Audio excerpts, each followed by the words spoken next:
जाती हैं या हम कह नहीं पाते, कई कारणों से नहीं कह पाते, गुरु को भी नहीं कह पाते।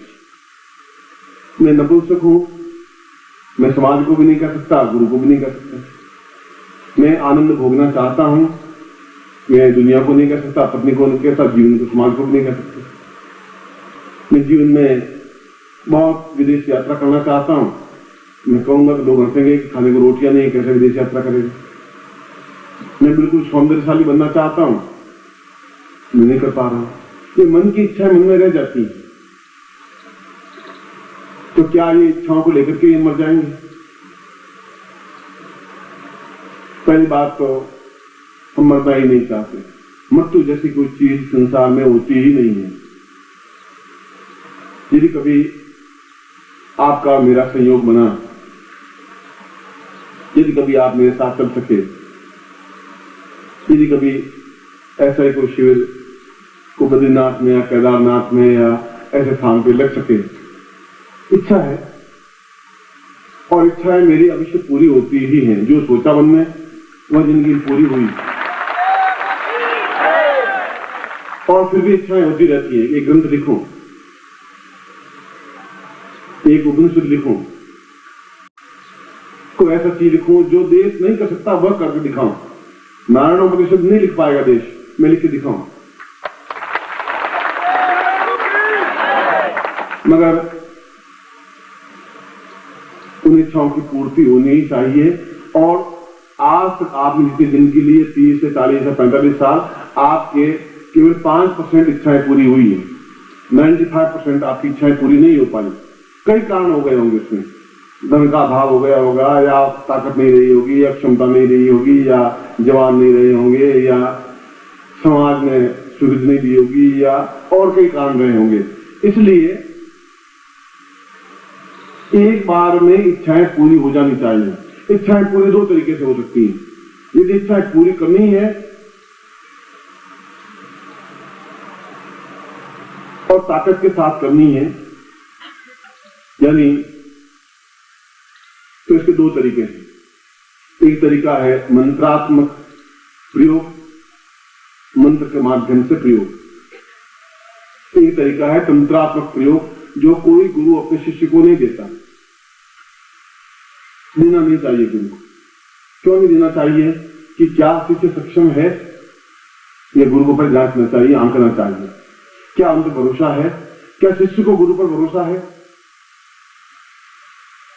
एक सेठ है, उस सेठ के जेब में 5,000 रुपए हैं,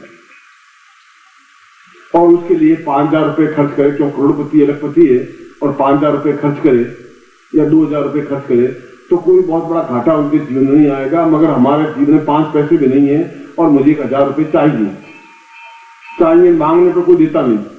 इच्छा है, देता नहीं, तो मैं दो तरीके मेरे पास है। एक तरीका तो मैं उनको गिड़गिड़ाऊं, सेठ जी आप बहुत महान हैं, दानवीर कर्ण हैं, आपके समान कोई दाता नहीं है, आप बहुत क्षमतावान हैं, आप मुझे 1,000 रुपए दे दीजिए। और वो मालिक या अफसर आपको दे तो दे दे। भीख मांगने वाले गिड़गिड़ाते हैं, आपके सामने गिड़गिड़ाते हैं, आप 5 पैसे नहीं देते। वे अंधे दूल्हे लंगड़े बनने की कई नाटक करते हैं, स्वांग करते हैं, पर नहीं देते, क्योंकि उनके पास वह क्षमता नहीं है कि आपको द्रवित कर सके, आपको कन्विंस कर सके, और आप नहीं देते और वो भिखारी चला जाता है। एक दूसरा रास्ता भी है कि उसके पास 5,000 रुपए हैं और एक गुंडा टाइप आदमी लाल रुमाल बांधे हुआ आया, सीधा गला पकड़ा, निकाल सारे 1,000 रुपए निकाल, फुटी का कुछ नहीं, कुछ सुनना नहीं चाहता हूँ, ये चाकू पसली घुस रहा है, फराक निकाल 2,000 रुपए दे। ये पहली जो चीज है वो मंत्र है, ये दूसरी चीज बता रहा हूं, ये तंत्र है। हम देवताओं को कहें, कब तक गिड़गिड़ाते रहेंगे देवताओं को? हे लक्ष्मी माता, हे लक्ष्मी माता, हे लक्ष्मी माता, लक्ष्मी माता, लक्ष्मी माता, मुंह घुमा के बैठ गए उधर। अरे भाई हमारे तरफ देख भी सही, देखे ही देवता प्रश्न होते नहीं। ये मंत्र है। मंत्र का मतलब है आप मंत्र जाप करें, मगर क्या आपके कंठ में आर्द्रता है, क्या विश्वास है? मगर उस तंत्र में आपको विश्वास करने की जरूरत नहीं है। आप ये माने या नहीं माने, ये काम मैं करके छोड़ूंगा और तुम्हें ये काम करना पड़ेगा। बस इसके लिए आप में बल, साहस, क्षमता, ताकत, पौरुष चाहिए। यूं आप देवताओं को आप दिखा नहीं सकते, और दिखाने के लिए आप में एकदम क्षमतावान होना चाहिए, ये जरूरी। और क्षमतावान केवल तंत्र के माध्यम से हो सकता है, मंत्र के माध्यम से क्षमतावान नहीं हो सकता, सफलता पा सकता है। इसलिए शास्त्रों में कहा गया है कि मंत्र साधना दे शिष्य को, गुरु चाहे तो दे, मगर तंत्र साधना देते समय बहुत सोच विचार करके दे, नुकसान कुछ नहीं है। तंत्र साधना का मतलब ये है कि हमारी इच्छा चीज पूरी होनी चाहिए। सेठ जी को नुकसान नहीं हुआ, करोड़पति हैं, 1000 रुपये जाने को मरे नहीं, वो हमारी 1000 की जरूरत थी, हमने पूरी कर दी। अब आप जो गुंडागिर्दी कहें, आप जो जबरदस्ती कहें, आप कोई भी सब यूज कर लें, हमने उनको नुकसान को पहुंचाया नहीं, कोई चाकू मारा नहीं, कोई गला दबोचा नहीं, तो मारा है नहीं, हम 1000 रुपये चाहिए, हमने ले लिए, 2000 रुपये लिए नहीं। इसलिए बिना तंत्र के जीवन सफल हो ही नहीं सकता। और मैं आपको कोई तांत्रिक वैसा नहीं बनाना चाहता कि एकदम लाल आखिर भगवे कपड़े पहने हुए, ऐसा मैं नहीं चाहता। तंत्र का बहुत सीधा साधा व्यक्तित्व, दुबला पतला व्यक्ति भी तंत्र में हो सकता है, मगर जिसकी जबान में ताकत, क्षमता हो, और ऐसा हो कि वो सामने वाला देवता हो, राक्षस हो, गंधर्व हो, किन्नर हो, भूत हो, प्रेत हो, पिशाच हो, मनुष्य हो, वो अपने आप में आपकी बात को माने, करे ही आपकी इच्छा पूरी करे जो आप चाहते हैं, और तुरंत करे। ऐसा नहीं कि आज स्तुति करें और नमः शिवाय करते करते हाथ घिस गए, सारे उंगलियां घिस गई, 10 साल तो हो गए, भगवान शिव प्रसन्न हुए, बंद होते ही नहीं। अब कब तक मंत्र जाप करते रहेंगे? मगर तंत्र के माध्यम से भगवान शिव को साक्षात प्रकट होना ही पड़ता है, क्योंकि यह मेरे जीवन का तंत्र और मंत्र दोनों का अनुभव है। न इसमें नुकसान है, न इसमें नुकसान है। इसमें क्षमता, प्राप्त, ताकत, पौरुष, और रोम रोम में ऐसा एक जोश आ जाता है, उस जोश को समुद्र में मिटा नहीं सकता, उसको कोई मिटा नहीं सकता, उसको यमराज भी नहीं मिटा सकता, क्योंकि वो तंत्र में अपने आप में ताकतवान बन जाता है और उससे कार्य होता ही है। और इसीलिए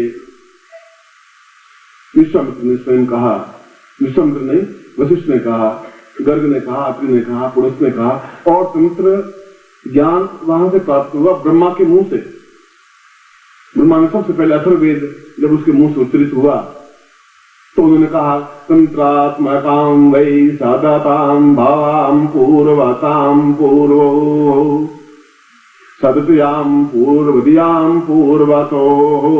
जो काम जीवन में आने वाली मेरी पुत्री और पुत्रियां और पुत्र, जो आने वाली पीढ़ियां जो मंत्र के माध्यम से नहीं कर सकेंगी, वो तंत्र के माध्यम से हो सकेगी। मगर मैं इन 18 पुत्रों को कह रहा हूं कि ये जो मैंने तुम्हें तंत्र सिखाया है, आने वाली पीढ़ियों को, आपके पुत्रों को सोच समझ करके सिखाएं। ये श्लोक में वर्णित है, ये वेद का मंत्र है, ये मेरा मंत्र नहीं है, ये ब्रह्मा के मुंह से निकला हुआ मंत्र है। ये 4 वेदों में से एक वेद का मंत्र है। मैंने तो मंत्र वेद लिखा नहीं था उसमें, मैं ब्रह्मा के मुंह से उच्चरित हुआ नहीं था, मगर उसने खुद ने कहा कि तंत्र अपने आप में एक ऐसी दुधारू तलवार है कि जो खाली जाती ही नहीं, वापिस म्यान में निकल गई तो म्यान में वापिस नहीं जाएगी।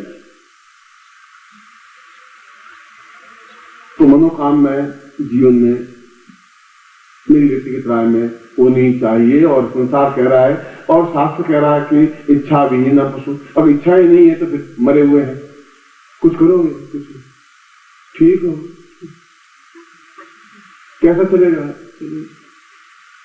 क्या आप साल दो भगवान के मर जाओगे? कोई कमा जमा तो भगवान के, और सारा वो जिंदा है, मुर्दा है, भगवान उसके सामने जाके हम खुद ही मुर्दे बन जाते हैं। इच्छा होती है गला घोंट करके अभी तंत्र में कर लें पूरा, चल भाई लुटी जाए। ऐसा मेरे पास आए तो सारा ऐसा तंत्र विद्या आती है मुझे, ठीक है। ऐसा आदमी क्या काम था? मुर्दा आदमी काम का क्या? जिसमें हंसी नहीं हो, विनोद नहीं हो, क्षण नहीं हो, दूसरों को प्रसन्नता नहीं दे सके, अपना काम संपन्नता नहीं दे सके, अपने बल, पौरुष, ताकत, क्षमतावान नहीं हो सके, यमराज की छाती में लात नहीं मार सके, वो आदमी नहीं हो सकता, वो शिष्य नहीं हो सकता।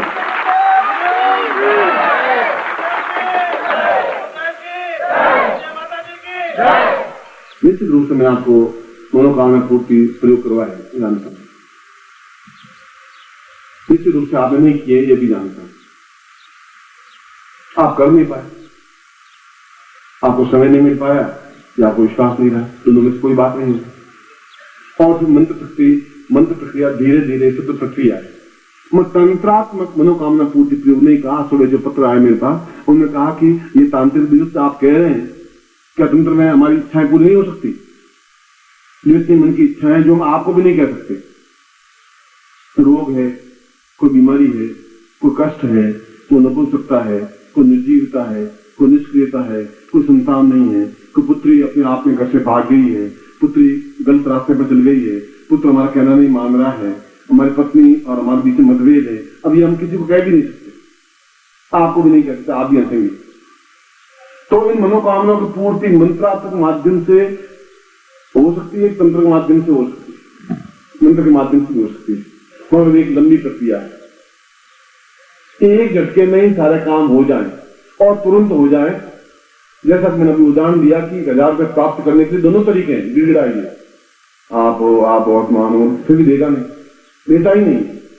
उस भिखारी को हम जेल से पैसे निकाल के नहीं देते, मैं कार में जाता हूँ तो निकालता नहीं, ठीक है। और ऐसे कई भिखारी घूमते हैं, और वही अगर गुंडा एक आगे गला पकड़ लेते तो तुरंत 1000 रुपये निकाल के देते हैं, 2000 निकाल के देते हैं, साला पिंड छोड़ाओ, तुम छोड़ो, पिंड छोड़ो, हमारा काम हो गया।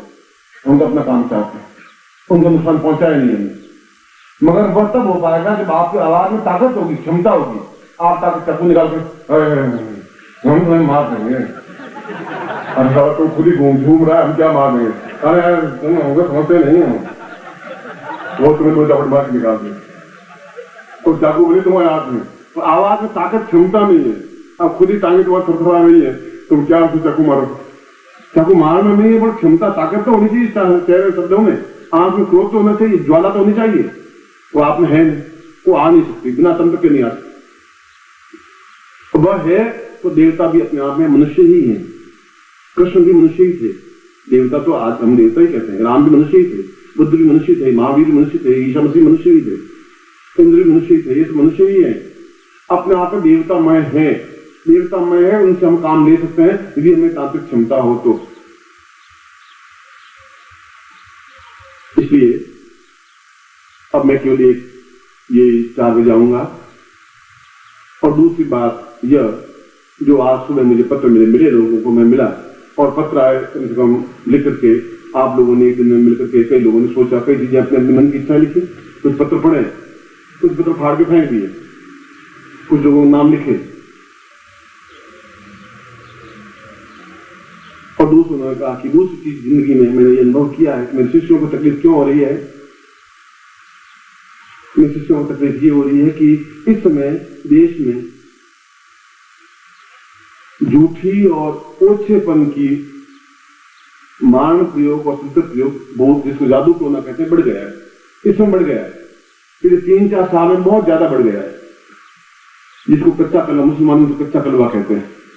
किसी को तकलीफ दे देना, किसी को बीमार कर देना, किसी के घर में तकलीफ हो जाना, मैं आपको ठीक कर दूं, फिर आपके घर में कोई तकलीफ आ जाए, फिर कोई समस्या आ जाए, मैं आपको ठीक करके भेजूं, फिर कोई प्रयोग कर दे, आपको व्यापार को फिर हानि पहुंचा दे, फिर आपको नौकरी को तकलीफ दे दे, फिर आपके घर में कोई अकाल मृत्यु हो जाए। ऐसे छोटे मोटे तांत्रिक प्रयोग या टोने टोट के कई लोगों ने सीख लिए। ये बहुत छोटी छोटी चीजें, मगर आपके लिए बहुत घातक है। वो इनको तांत्रिक क्रियाएं कहते हैं, उच्च कोटि की तांत्रिक क्रियाएं नहीं है ये। उस वजह से भी आप तकलीफ पा रहे हैं। जिनको जादू टोना कहते हैं, जिनको काली विद्या कहते हैं, जिसको मैली विद्या कहते हैं, जिसको टोना टोटका कहते हैं, जिसको तांत्रिक विद्या कहते हैं।